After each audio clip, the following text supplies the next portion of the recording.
Hey, good morning, everybody. Tom Sheeran here. I'm with Debi Campbell with Ameris Bank, and we are got a lot of exciting things happening.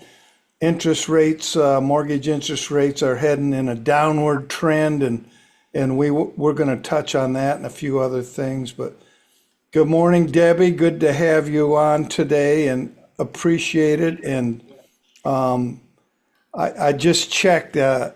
Before we jumped on, it looks like interest rates are at 6.25 for the average national conventional loan average. A little lower on FHA and VA. Those are checking in at about 5.7%, but a lot of experts are thinking we could possibly see it go down any more or more rather next week because we got a big Fed meeting coming up, and maybe talk about that a little bit if you would. Sure. Good morning, Tom. Thanks for having me on this morning. Yes, interest rates obviously kind of the backbone of what I do here in the residential mortgage world, and very pleased to see that rates have been trending down. We over the last year, we had hit a high of 8% in October of last year. And as you just mentioned, kind of that benchmark conventional rate, what we kind of look at more from a trending purpose than anything else. We're at 6.25. So that's an amazing decline over the last not even 12 months. And that's really been the result of a lot of the economic news that we're hearing and seeing. All of the economic news that we're seeing, the jobs reports, the CPI and inflation, those are all the things that the Federal Reserve is going to take into account when they meet next week. And the market is definitely anticipating that the Federal Reserve will reduce its rate. But I want to say, mortgage, we change rates every day. And sometimes we change rates in the middle of the day. So we're factoring in all of this economic news on a daily basis. The Fed only changes their rate potentially 8 times a year. So if you think about it, they've kind of been cataloging all of this news that's been coming through for the last 8, 12 months to then decide, okay, we think it's probably time to start reducing the Fed funds rate. That's why we've seen mortgages go down over the last, several months, and even more so, even in just the last month. So I want our consumers to understand that that Fed funds rate, yes, it may go down, and it will affect things like credit card payments, home equity line payments. Those things are based on the Fed funds rate and the prime rate. Mortgage is based on some other drivers, not so much the Fed funds rate. So the big thing we're going to be looking for in our world is what Chairman Powell talks about after they announce that rate cut next Wednesday, because he's now going to telegraph where do we think we're going to go from there. So if he says that things are looking good and we think we're going to see some more cuts, mortgage will start to factor that in immediately. Mm-hmm. So it's going to be an interesting, next 3, 4 months. The Fed meets in, obviously next week. That'll be a big one. And then we've got a couple more through the rest of the year. So, we do think rates will hang steady here, potentially go down a little bit. But at the same time, there's so much world news and economic news that goes into our mortgage rates that it's hard to say where things are going to go. We're all very hopeful that we won't see 8% again. Plus, we're going to throw in a presidential election in that, and Hey, yeah. we'll see what else happens. But Yeah, talk about some good uncertainty, right? yes, and looking at the stats the other day, the it's interesting. Inventory is growing in the Atlanta market. The market on a whole is at about 6 months is a normal market, 6 months of inventory. So we're showing now about 3.5 months of inventory. So that's been steadily growing the last few months. Also seeing days on the market a little longer, inventory's growing. Prices are starting to level out. I mean, we still had tremendous growth in home equity, in what your home value is worth and what it could sell for. Just in the last year, it's still growing about 18% in the entire market. So even if it's leveling off, it's coming from a high growth year thus far. So I think going into it, and we'll see by the end of the year, but even hitting next year, the first of the year, we could have a pretty balanced market with the inventory where we need it, low interest rates, prices. I know affordability's been an issue, especially with a first-time buyer.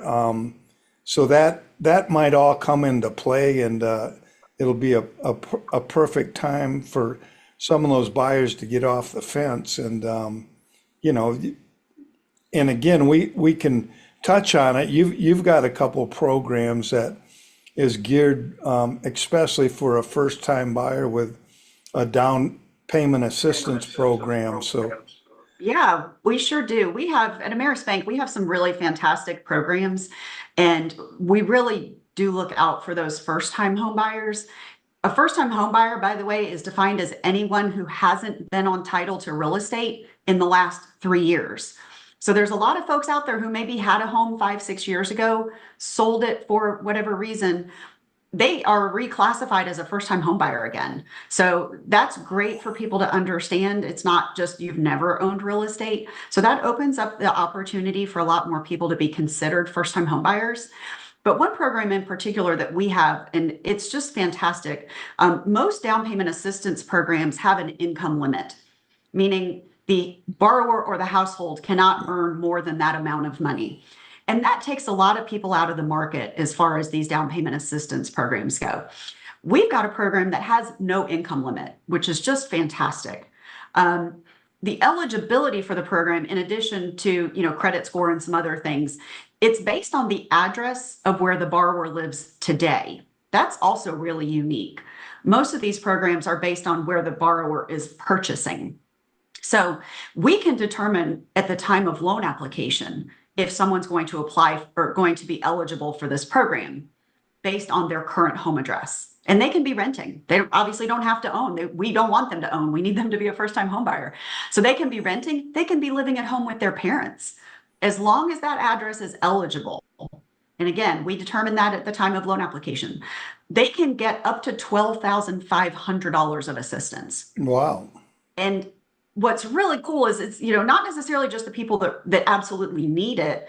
I had some clients recently that they were putting 20% down because they had saved some money and they had it, and they still got the 12,500. So it was just helping them, possibly put some furniture in the house because that was some additional assistance that they didn't know they could get. So I really love that program. We also do participate with Georgia Dream, if anyone's familiar with that program. That is a statewide program, offers between $10,000 and $12,500 of assistance for borrowers, depending on what their line of work is. And then we have a handful of other programs that maybe don't offer quite that same amount of contribution, but still do offer something towards the borrower's down payment or closing costs. Yeah, that sounds like a great program. And again, we'll touch on it another time, but and maybe we can help educate too, as people who are renting. There's a couple things you've got to factor in, and your appreciation loss on a potential property, what you could be gaining on it, and factor that in with your rent payment. That covers a pretty hefty sum on a mortgage payment. But we'll touch on that another time. But I think as we're seeing things trend down, that it's a good time, and a good time with the way the market's going and the lower interest rates to reconsider now and potentially get off the fence. Yeah, absolutely. I mean, there are so many buyers out there that I've been speaking with over the last 12, 18 months who just didn't want to jump in because they didn't like where the interest rates were, which, remember, interest rates are temporary, meaning if you buy now and the rate goes down in 12 months, we can refinance you and we can capture that lower interest rate. That's what most people who have closed in the last 12 months are counting on, is they wanted to go ahead and secure the home that they fell in love with. And they wanted to go ahead and start gaining that appreciation for themselves. And so they took the leap, bought the house. And as we said, marry the home, date the rate as a cute little Mm-hmm. catchphrase. But yeah, have those buyers go ahead and at least start building that equity for themselves and knowing that we can refinance them down the road. And is it a rule of thumb thinking about as the rates drop too? Some people will be looking at refinancing who already are in a property. And isn't the old rule of thumb about if it's a 1% difference or 1 point difference, then it's technically worth it? And Most people think about it is if the interest rate can go down by at least 1%, then the benefit is probably there to the borrower. But something else to think about too is let's say somebody's putting, 10% down on the home purchase, and in 2 years, maybe the house has appreciated to the point where we can refinance them at a better rate and possibly get rid of that PMI. So there's more than one reason to do a refi. Obviously, rate is going to be the primary driver, I would say, over the next couple of years. But there's also, I think you mentioned, there's record equity in homes right now. mhm. And we have a lot of people who are staying in place. They're not wanting to sell, but they may have decided that they need to do some work on their home. And as rates continue to come down and get closer to where they were in the past, we might see more reasons to do cash out refis so that people can go ahead and capture some of the equity out of their home to say, do a renovation, perhaps put a child through college, things that it might cost more from an interest rate standpoint to do it another way. So I think we will be seeing a bit more opportunity for refinances in the next 12 to 24 months. Excellent. And then what other programs do you want to touch on, Debbie, that might be available, not only the first time buyer, but a general buyer too? Sure. One thing I'm talking to a good number of people about right now is construction loans. As you mentioned, inventory's been a little low, and so it's been harder for people to find the perfect home that's on the market. So I've been having more conversations with folks about possibly, whether they're purchasing a tear down or they're finding a piece of land that they want to build on, but doing construction loans so that people can build that dream house. Definitely been having more conversations around that. And then explain that a little bit. Is it based on the overall cost of the new construction? Is it a percentage of that, or how's the construction loan geared?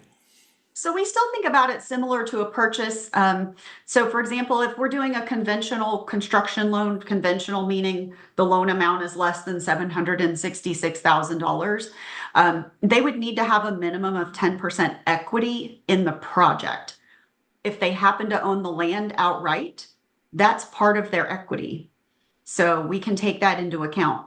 They can also use that construction loan to go ahead and purchase the piece of land with and go ahead and roll straight into the construction process. We will also do construction loans on second homes as well. Wow. And it sounds like, just thinking about that, find the land first, potentially, that can reduce your amount of construction loan. And then Sure.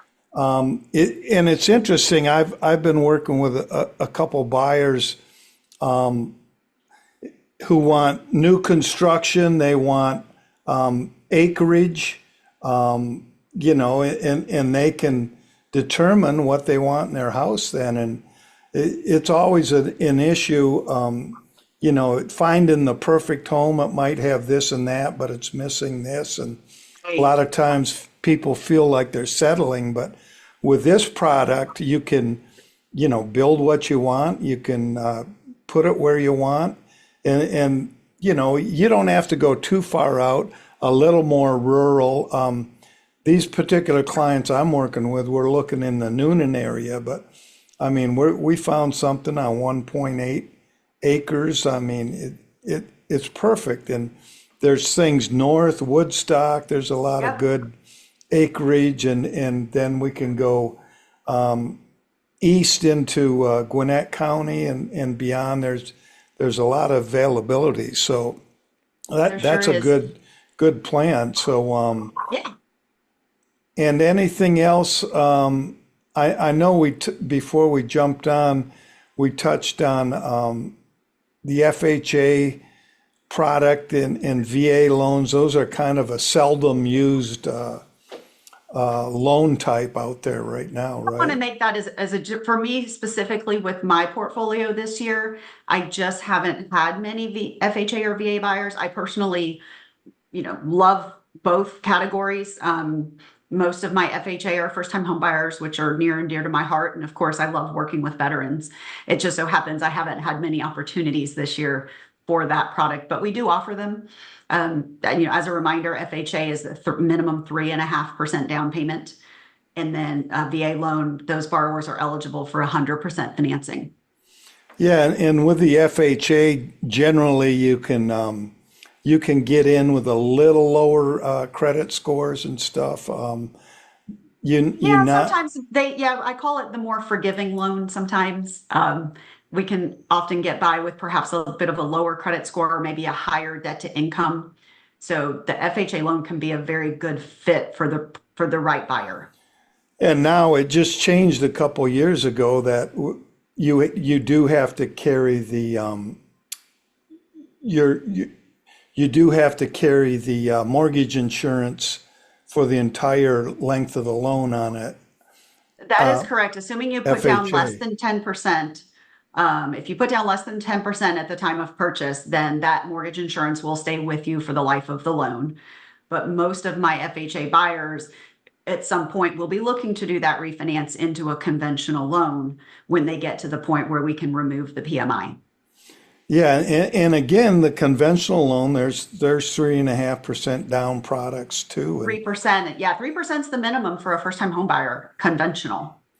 so there's a lot of different ways we can frame all that and look at it. And that's where Debbie comes in. She knows the market, knows her products, and we'll definitely get you in the right type of loan that's going to work best for you. And Absolutely. any other products you want to touch on that Ameris has at this point?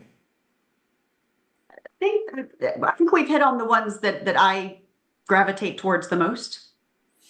Good. Well, we'll revisit soon. We're going to get back together after the Fed meeting next week, and then look at what, if anything, it's done to the housing and mortgage market. Again, currently we're at 6.25 rate, which isn't bad, and then we'll delve in a little further about the rent versus own scenarios and jump into that. But appreciate you coming on with us today, Debbie, and Thanks thank for you having so me, Tom. much. And we'll talk soon, and we'll see what happens next week. Sounds good. Thanks so much. Thank you.